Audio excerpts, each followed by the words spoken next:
This is Kyle Juszczyk, and you're listening to Nothing But Niners. So now they've got to start from deep in their end of the field, and Garrison Hurst takes advantage of it. He takes the handoff, sweeps to his right, gets to the 20. He's in the 30, needs to cut in. He comes back up the right sideline, breaks the third tackle, comes down to the 30. He's down to the 20. He's down to the 10. He's down to the 5. He's into the end zone. Touchdown! Touchdown! 49ers! 96-yard run from scrimmage. Garrison Hurst breaking tackle after tackle, sweeps down the sideline. Throws off bodies like clothes after a marathon. Young, back to throw. In trouble, he's going to be sacked. No, gets away. He runs, gets away again, goes to the 40, gets away again, to the 35, cuts back at the 30, to the 20, the 50, the 10. He died. Touchdown, 49ers. Third down, Alex takes the snap. Alex looking down in post, and it's good. Touchdown! Touchdown, 49ers! It is second down. Ryan takes the snap, throws the slant to the left side. It's Russell, intercepted! The 49ers picking, and Navarro Bowman is redemption! Navarro Bowman running it all the way for the touchdown! No greater redemption! The San Francisco 49ers, we can do whatever we want.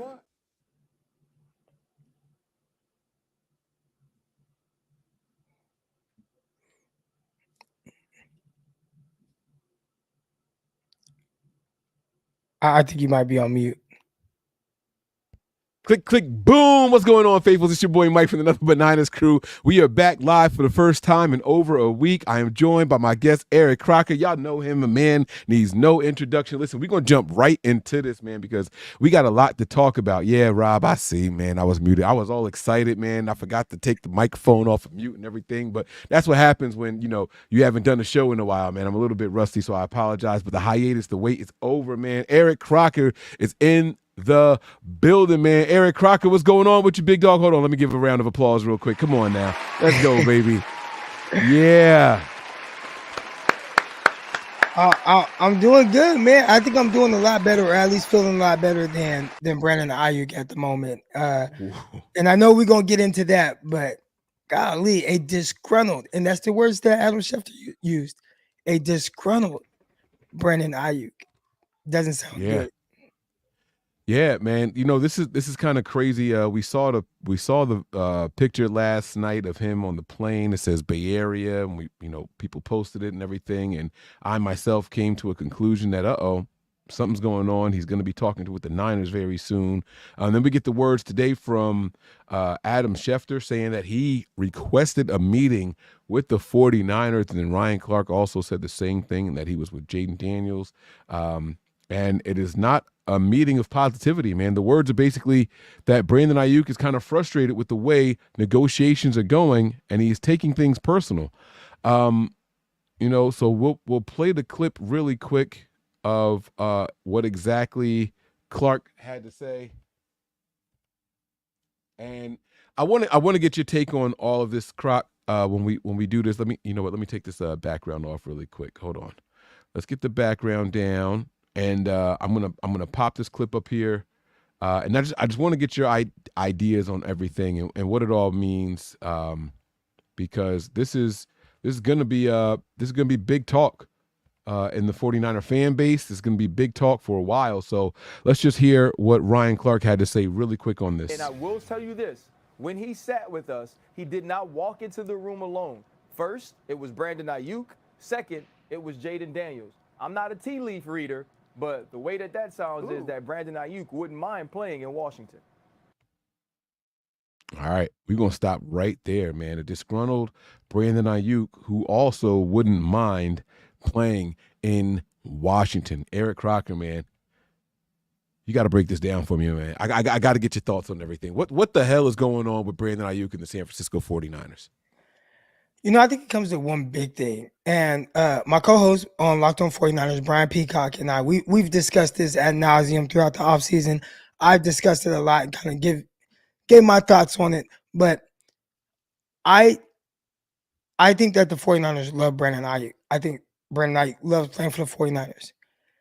I don't think that the 49ers love Brandon Aiyuk at the number that he is potentially requesting, because I don't think that he's featured or prioritized in the offense the way that the guys that get paid that much money are featured in their offenses.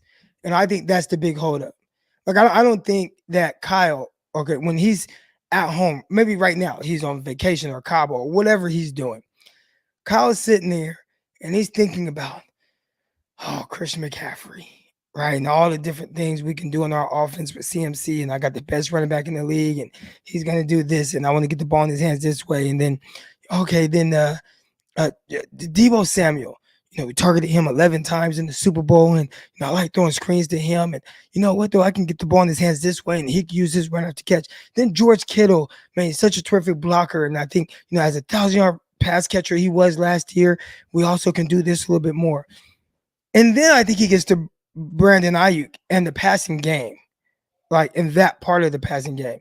And I think because of in his head, he prioritizes the guys in that kind of order as far as the weapons go. I think he's having a hard time paying Aiyuk the amount of money as, say, we're hearing, and again, we don't know what's what, but we're hearing St. Brown money kind of thrown out there. And maybe the St. Brown money that is reported as opposed to what it really is. But if he's saying, I want St. Brown money, and the number that we see most of the time is $30 million per year, why would Kyle Shanahan pay the fourth guy in the offense, on the guy that's in his mind like last? Why would he pay him that amount of dollars? And I think that's what the holdup is. I don't think the 49ers are even remotely close right now. I think they're probably coming in on something that they feel comfortable with. We hear the $26 million that they've offered them potentially. I heard that thrown out.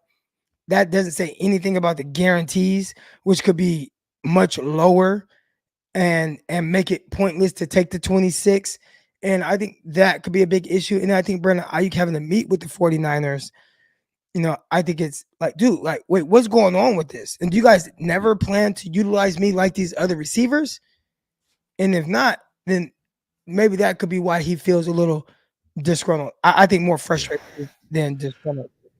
I think that's so. Let's, for simplicity purposes, let's proceed with the rest of tonight's conversations with average per year. All right, because guarantees is one thing, average per year is another. Signing bonus or total guaranteed is another. All that kind of stuff makes a big difference in how an agent can look at these contracts. But let's look at average per year. If the Niners did offer him $26 million a year, that's more than what Deebo is getting. So he would be the highest paid wide receiver in 49ers history, if that's the case. If they're talking about $30 million a year, that means that Brandon Aiyuk wants to be a top 5 wide receiver, because the only people making $30 million or more are Tyreek Hill, St. Brown, Amon-Ra St. Brown, A.J. Brown, and Justin Jefferson. So that would put him just over Jalen Waddle, who is currently number 5 in average per year. Now, while you sit and say, those things aren't, you know what? I got to take a call because this is my mom. I got to make sure it's not an emergency. I got you. All right. So while you say those things aren't necessarily what the Niners are looking at, and he's a self-admitted 4th option, the truth of the matter is he's the best blocker on the team. He's clearly the best wide receiver on the team. And I don't think Christian McCaffrey gets off the way that he does without that combination of blocking and wide receiver threat. So what are your thoughts on that? No, I think that Brandon Aiyuk, it's clear, like, dude is really good. Dude plays very well, run routes, create separation. He does all those things.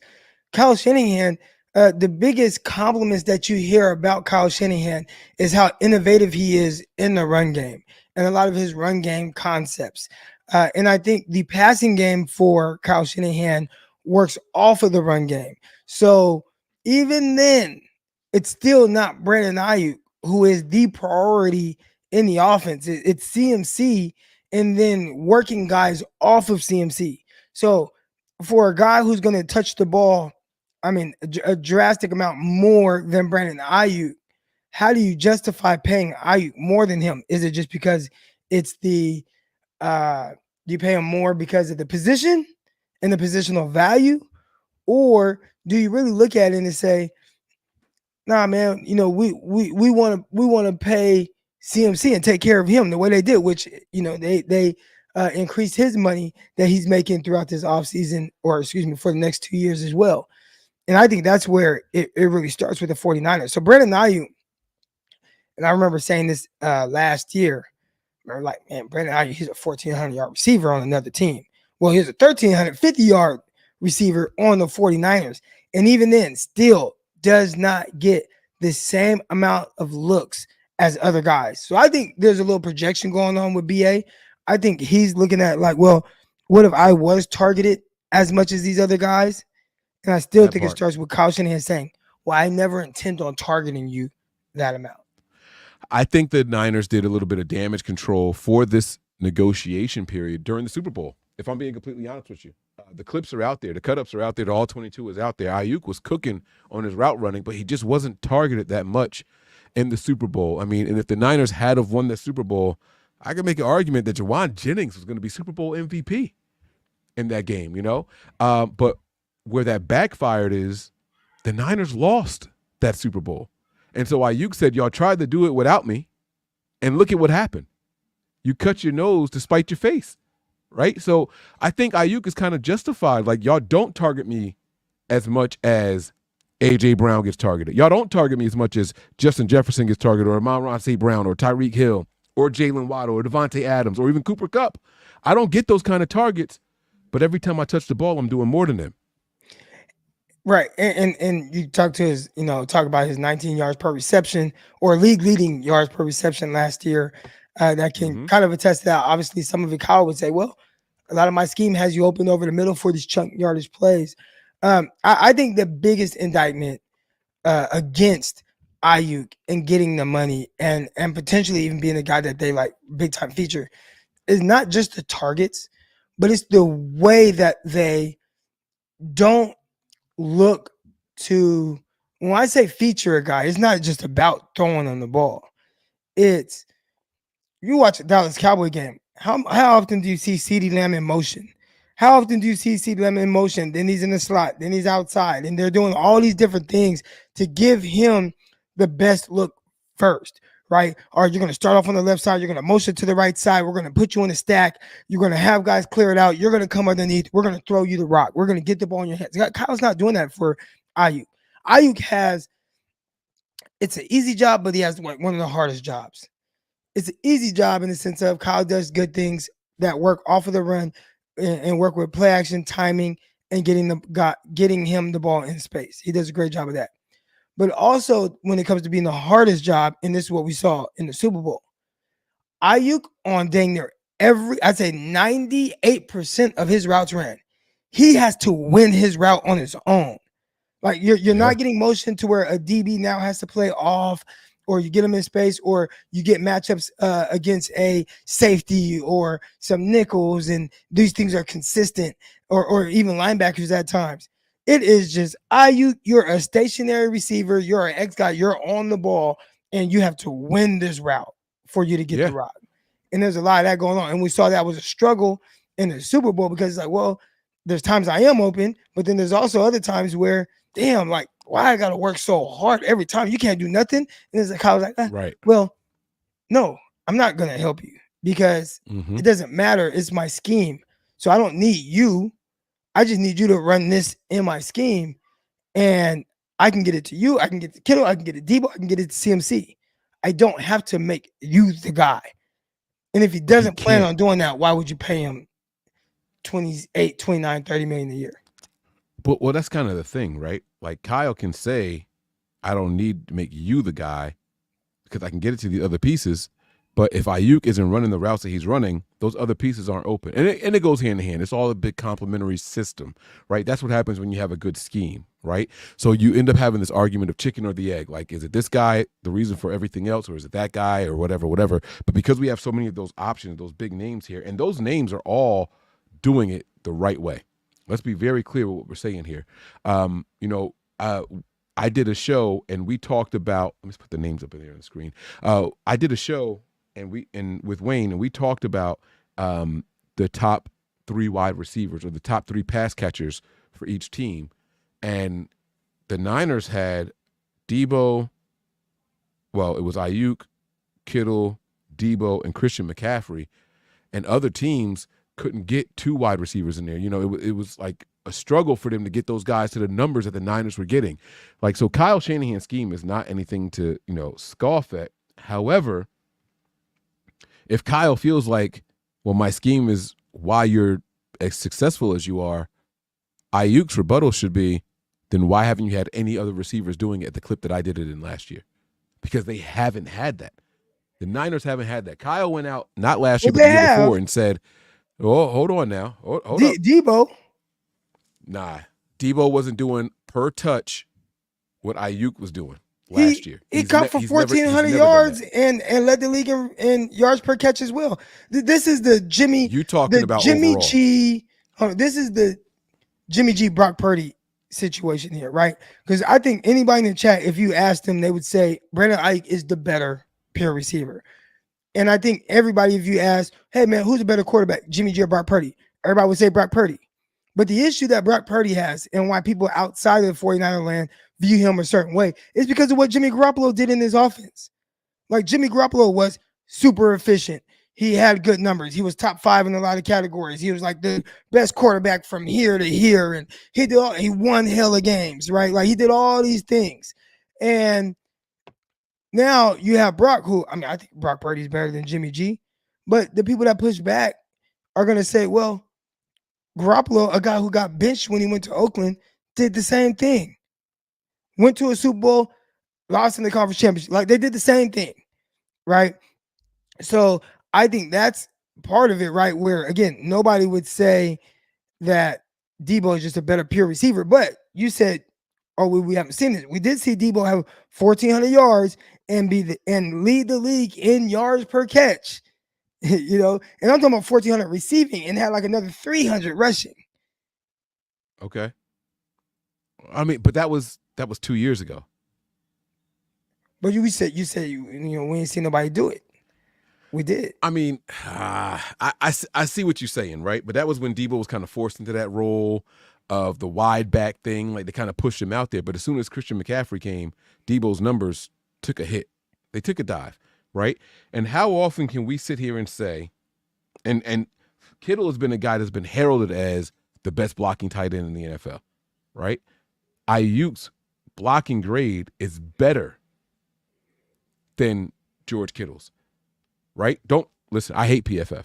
I'm not a PFF guy, but PFF will tell you, other than an offensive lineman, it's Brandon Aiyuk, not Juwan Jennings, not George Kittle, not Christian McCaffrey. It's Brandon Aiyuk. So he encompasses what the 49ers tell you their wide receivers should be. This is a guy who was in the doghouse, back out, wide receiver 1. I'm saying 1 because he's not the top option, but the numbers say he's wide receiver 1. And back-to-back seasons, how can you not justify paying a guy what the market dictates he should be getting? I don't have to ask for this. This is what the market says my value is right now. And if I'm him, I kind of want Kyle to come into this meeting and testify to my value to this team. I'm not trying to inflate any of my numbers. My numbers are my numbers. The results are the results. When I touch the ball, this is what I do.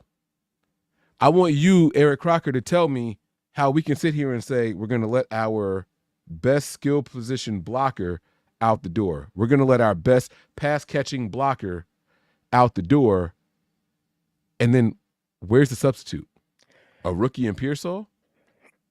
Well, I think that the big thing there is, as we talk about, you know, the best blocker and you know, non-offensive lineman in the league, and that being Brandon Aiyuk, you know, the rebuttal to that would be, well, you're not paying the best non-blocking offensive lineman in the league $30 million a year.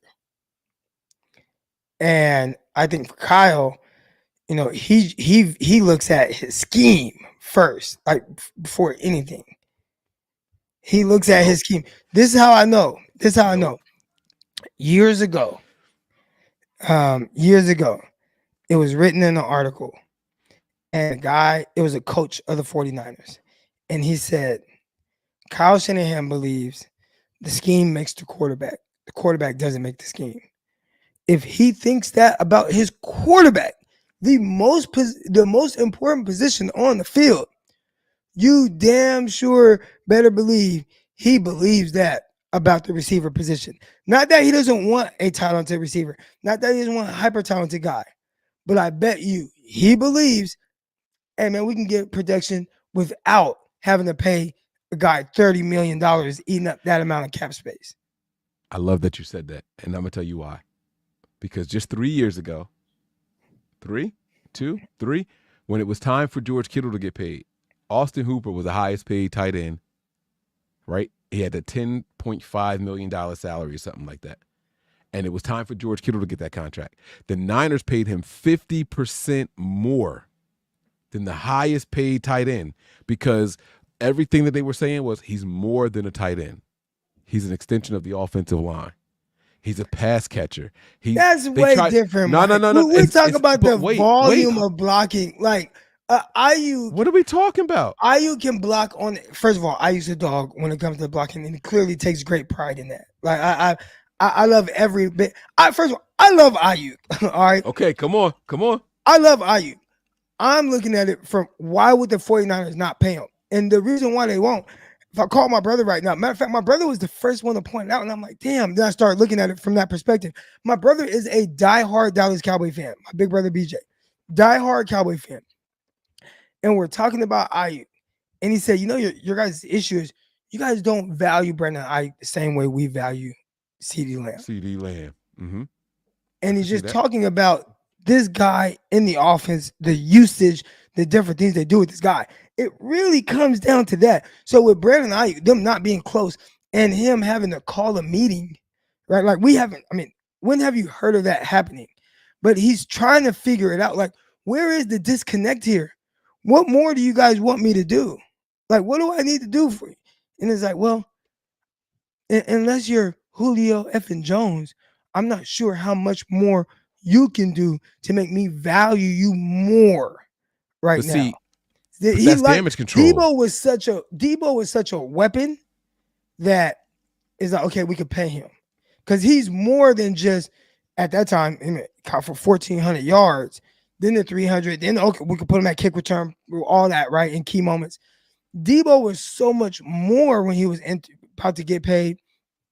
He was able to like, okay, like I need this weapon in my offense.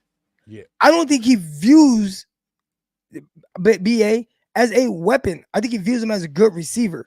If it was an offense that was predicated more on a drop back passing type of offense, I think I would be viewed drastically different in that offense than how the 49ers are viewing them in this run first, play action based. Everything runs off of run action, and then we throw the ball. But that's a cop-out, in my opinion, because Kyle can control that narrative. He can control that narrative, right? If we didn't have Christian McCaffrey, because Cowboys don't have a running game over there, they just signed Ezekiel Elliott. That was their big move of the offseason, and people laughed at that move, right? So they have to depend on the passing game more. This is an offense that is evenly spread out amongst everybody, and Aiyuk is still putting numbers up there as a top 10 wide receiver. As the fourth option, self-admitted fourth option on this offense, and he's still a top 10 wide receiver, right? So if you why are they so far apart? They're so far apart because Kyle feels like I have enough other options that I don't have to pay you as a top guy. Because when I go through this list of all these wide receivers making more than Aiyuk is asking for or what he's asking for, they're all the top option on their teams. Aiyuk is putting up similar numbers without being the top option. If anything, that speaks to his value more. That says I'm not the top option and I'm still just as good as those guys. And he said this. He said that not this offseason, but the previous one. Hey man, I was a 1,000-yard receiver as a fourth option. I think he even understands. He understands his role in this. I think that's why when it came to the playoff game or the Super Bowl, and he's showing his jersey and he's talking about his amount of targets and how his jersey is clean, I think he's frustrated with his usage.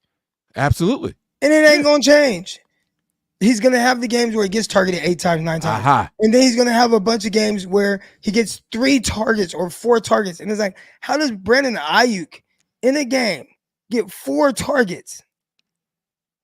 That's where we differ. That's where we differ right there. Where you said he's not going to get those targets, right? I feel like if they give him the money, he'll get the targets because now they don't have to try to justify. It's like now it's clear, right? I feel like if they leaned on Aiyuk a little bit more in the Super Bowl, we would have moved the ball a little bit more at a higher success rate instead of them doing X, Y, and Z on the outside. And I'm not saying that Aiyuk is the reason why we win or lost the Super Bowl. What I'm saying is they could use him more, and it would allow them to make defenses hesitate. It would allow them to make defenses think a little bit more because Kyle's sitting here saying, I don't have to use this guy. True. You got here without having to use this guy. But Aiyuk's point is, if you targeted me more, I'm cooking these dudes. They can't stick with me. They can't guard me. So have you been to a 49er training camp? No. If you go, it is very clear from the first time you get out there, you watch any practice, they cannot guard Brandon Aiyuk. Yep. I've heard this for years now. And it has been very consistent. And even then, they still choose to not make him a focal point in the offense. Yeah. For reasons you've said, they don't have to. And I think Kyle truly views it that way. Like, I don't have to do it. I have this, I have this, I have this.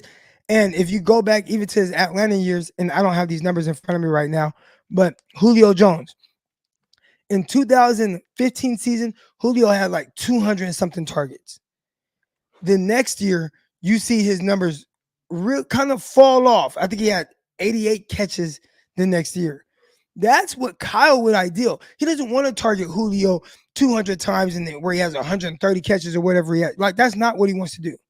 He wants to play this more kind of balanced passing game. I want to use these 2 running backs, Freeman and Coleman, and I got the tight end and then I got the Taylor Gabriel, and I got Mohamed Sanu, and let me only give you 88 catches. I'm more comfortable with that. Mm-hmm. Yeah, so Julio Jones in 2015 had 136 receptions for 1,800 yards. 2016, he was down to 83 for 1,400 yards, right? Yeah. But 17 yards of reception. What does that sound like? Scheme. Come on, man. We stop it. Well, I say scheme. First of all, I think Julio's one of the greatest receivers of my time. But yes, but what I'm saying with that is this, right? What I'm saying with that is this. You could call it scheme all you want, but until you have one of those special wide receivers, they don't put those types of numbers up per reception. Julio in that year that I'm talking about, 2016, with Kyle Shanahan there, while he did have 83 receptions, he averaged 17 yards of reception. What did Aiyuk average last year? Well, what's the targets? From 129. He went from 203 in 2015 to 129. 70 less targets. And what's the difference between 15 and 16 as far as the team? 400. Oh, the team. What you mean the team? They lost. They were losing. Like, they started off hot, then they lost a bunch of games. This is a losing team. I think he believes the more I have to target a guy, the more that's a losing philosophy. That's not a fault of Julio. That's not a fault of Aiyuk. Those guys don't have anything to do with that. It's what I do with the ball when you give me the opportunities. And I kind of feel like that's where we stand. That's where the standstill is. And I believe that we're arguing the same thing, but from different. I believe Brandon Aiyuk is worth as much as they'll pay him, or not even them, as much as St. Brown. I think Brandon Aiyuk is worth just as much as St. Brown.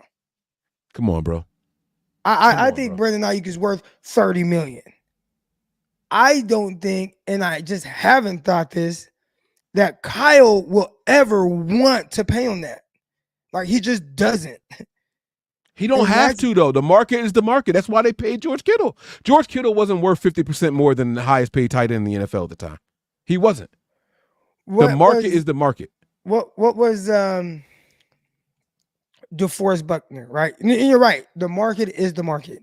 But I think they try to get around where they feel like they can, like, man, we can do this. We can get by with this. There is no reason DeForest Buckner should not be a 49er right now.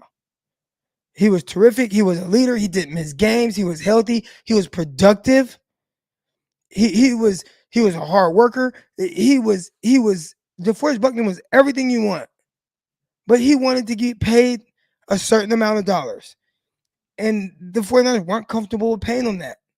A guy that was worthy of it. Yeah. Yeah, I agree. He was. So that's the thing. Brandon Aiyuk is worthy of getting paid like some of the other guys. But if you don't plan to use him that way, he's not about planning to use him, bro. The market is the market. And I'm going to keep saying this because the Niners don't mind resetting markets for guys they believe in. They reset the tight end market with George Kittle's deal. They reset the running back market with Christian McCaffrey's deal this same season. Brandon Aiyuk is not asking for you to reset the market. Give me market value as a number one wide receiver. Do you believe I'm a number one wide receiver or not? That's the question. And that's why he has to call this meeting and have them look him in his eye and answer the question. I don't want to hear it from my agent. That we all played the game of telephone when we were in middle school, right? You sitting in gym class, there's 20 of y'all, they give a little message at the start, and they whisper it into the ears all the way down to the end. It started with elephants like peanuts, and by the time it got to the end, it said, I love Jiffy Skippy peanut butter. It was not the same message. The game of telephone is over. Look me in my eyes and tell me I am not your number one wide receiver. And if you can't tell me that, the market is the market. Don't tell me you don't want to pay me $30 million because you think that's too much money. What percentage of the cap space is that? Because the salary cap just keeps doing this. It's going up crazy in these last 10 years. It's going up crazy. Don't sit here and talk to me about you don't want to give me $30 million. What percentage of the cap is that per year? That's what the number one wide receiver is worth, period. Because if you ask me, they're going to give Brock Purdy that $56, $60 million by the time he signs his deal. Brock Purdy ain't worth that. Brock Purdy is not a $57 million quarterback. Nothing about his skill set says $58 million. However, the market is the market. None of us going to have this conversation when it comes to Brock Purdy because we're going to say, is he your franchise guy or isn't he? The same conversation should be had with Brandon Aiyuk when he sits down in front of John Lynch, when he sits down in front of Parag, when he sits down in front of Kyle Shanahan. Am I your number one wide receiver or not? And if so, what's the market say I should get? I feel like that's where we are. We as fans are worried about the dollar amount. It's the percentage of the cap space, and that's where they're slotted in right now. That's where the wide receiver position is slotted in at.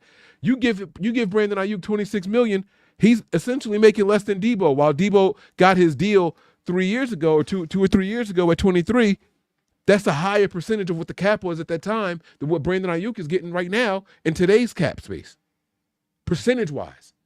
So that means that he's worth less than Debo? No, because Debo's value went down when Christian McCaffrey got signed. From the day Christian McCaffrey came to this building, we all knew, well, that wide back shit is out the window. It's out the window. And we saw that we saw it play out this year. What did Debo do in the Super Bowl? Where was he? Not enough. They targeted him, but they tried. Why? And, again, trying to get into the mind of Kyle Shanahan.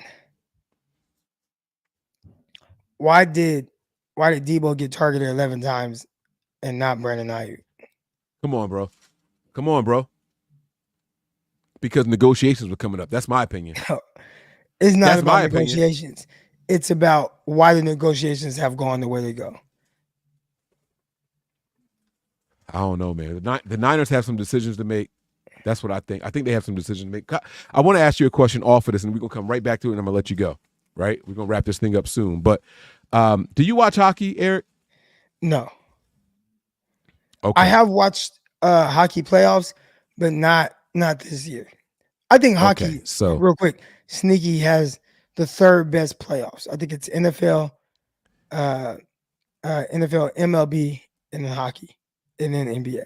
But go ahead. Well, let me give you a little something real quick, and I want to ask your opinion on this. And everybody in the chat, this is going to be your call to action. I want y'all to help me out for tonight, literally for tonight. Okay, right now the Stanley Cup Finals is going on. Tonight is Game 7. Winner is going to walk away as champions. Okay, it is the Oilers. All right, so we got the Edmonton Oilers. I kept saying Houston. It's not Houston. Damn, I'm old. It's Edmonton Oilers against the Florida Panthers. Okay, and it's the best out of 7 series, much like the NBA Finals. Okay, the Oilers were down 0-3. All right, so Florida was leading the series 3-0. That series is over. Nobody cared about Game 4. No one cared about Game 5. All of a sudden, in Game 6, it's 3-3, and tonight is a chance for history to be made. All of a sudden, if the Oilers can do this, this will be the second time in championship history amongst hockey, baseball, and NBA that a team came back from 3-0 or 0-3 to win a championship. If the Edmonton Oilers can pull it off tonight, you don't want to watch that? That don't get your juices going?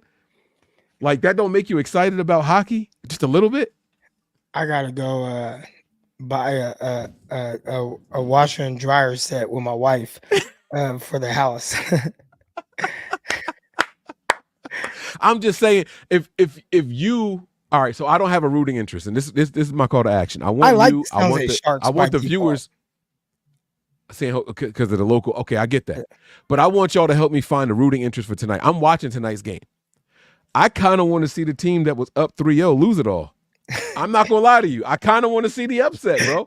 Like, if you had to choose a team to win it all tonight, which team would you choose? I would choose the team that was down 0-3 as well. Let's go. See, that's where I'm at right now. All right. So that's what I wanted to ask everybody in the chat. I want to ask you guys, if you don't have a rooting interest in tonight's game, which team are you going for? Would you watch it or not? I think we're about to watch history, because they haven't just come back and been scoring, winning games 1-2 or nothing like that. Like, they won Game 4 8-1. They came out hungry. They came out and won Game 5 5-3. They came out and won Game 6 5-1. Like, they've been outscoring, out shooting these dudes. Like, they have been efficient as a mug. Like, I feel like the Oilers about to take this thing, and it's going to be one of the biggest upsets in championship history. So I want to watch tonight. Can they continue that when, when you're down 0-3, there's almost this like, oh, well, we have nothing to lose, so let's just go out with pride. And you play well, then it's like, all right, hey, let's go again. You still kind of feel like you have nothing to lose. As you start getting closer, now it's Game 7. Are the assholes going to get a little tight? Because this is that moment where now it's like, all right, guys. I mean, we were kind of playing with house money at first, but now we're here. It's 0-0, and winner takes all. Yeah. Are you still going to be? Are you going to play this game tight, or are you going to continue to be that loose team that you were, over the previous 3 games that really got you back in position to win it all? This sounds to me like, if Eric Crocker was doing an underdog line, he would be telling y'all to take the Panthers, the team that was up 3-0. That's what it sounds like to me. If Eric Crocker was trying to lay the line, because now the pressure's back on the team that came back from 0-3. Right. It sounds like the pressure's back on them now, right? If they can go in there and play, hey, we ain't supposed to be here in the first place, let's just give it all we got, I feel like they could win it, man. It's going to be interesting. We're going to see how it plays out. All right, man, that's all I got for Hockey Talk. If you guys are looking at the graphic that I made for today's thumbnail on YouTube, you guys will see that I have a 49ers hockey jersey as the background for tonight's image, and that's why I have that in there. So I want to know how you guys feel in the chat. Who are you guys rooting for, the Oilers or the Panthers? The Oilers to come back with the upset, or the Panthers to go out and finish it the way they started it? Let me know how you guys feel in the chat. Eric, I'm going to let you go after this question here. My final question for you is this. If you had it your way, money be damned, would you extend Brandon Aiyuk? It's a simple question. Without a doubt. Without a doubt. You wouldn't have to think about it, money aside. And I think if you asked the 49ers that same question, they would say, yes, 100% without a doubt. Okay. All right, man. Listen, that's going to do it, man. Eric Crocker, good luck out there shopping for the washer and dryer. I don't know if you guys have a brand or anything like that picked out, but when we had our house done and we went to go buy brand new appliances, I had a phenomenal deal on Whirlpool, but I had to buy it online. I saved another $300. Brand new washer and dryer set, $300 I saved online. I hope you can find something like that in person. Man, let me tell you, they have smart washer and dryers where you can load it up, put the detergent in, leave, and then you can set it from your phone at a time to start the wash because you don't want it souring during the day. You know, you don't want to set it when you go to work in the morning and then it's just sitting there all day long and the heat and everything and it's not doing anything. They have smart washer and dryers now, but this Whirlpool set that we got is absolutely phenomenal. I would recommend that. That's all I got for you on that one, man. I'm going to give you the floor for your final thoughts. Share whatever it is that you want to share with the people. Let them know where to find you. Like I said, you are the guy that needs no introductions or anything like that, no promotion, but I still want to give you the floor. Let them know where to find you if you're working on anything, something that you want them to be aware of, and then we'll get up out of here. Yeah, you guys can find me on Twitter at Eric _ it's not Eric _ Crocker anymore. Crocky209 at Crocky209 on Twitter. As the season approaches, you'll definitely start to see a lot of my 49ers thoughts on there. And if I don't put it on there, you definitely can find it on Locked On 49ers with myself, Brian Peacock. We come at you 5 days a week. We're on YouTube. We're on Spotify, Apple, all that. Yeah, man, I just had my 3-year anniversary with Locked On. It's crazy. It's going so fast. So, yeah, man, that's where you guys can find me. Yeah, proud of my man's growth, man. Go over there and support my guys. Working hard all the time, man. My final thoughts are this, man. It's going to be a hell of a season with or without Brandon Aiyuk, and I think that when push comes to shove, if they can't get an agreement, he's still in the contract. So I don't think Brandon Aiyuk is going anywhere this season, regardless of what happens during these contract negotiations. That's something that we'll talk about at another time. But that's it for tonight, man. I want to thank you all for checking us out today. We appreciate you guys and your time. Eric, thank you for joining me today. You have been nothing but fantastic. Prepare for glory, anticipate pain, but always remain faithful. This is Charles Haley. You're listening to Nothing But Niners. So now they've got to start from deep in their end of the We all gas, no brakes, pumped up, no fakes. We spinning, we winning, we high stakes. We never miss, we all makes. Look at us dudes trying to prove, bringing you news with nothing to lose. Mike, Nick, Tony, Wayne, Method Man, we bring the pain. Hey, see, I'ma confess it. We under the pressure. If you looking to find us, we them nothing but Niners.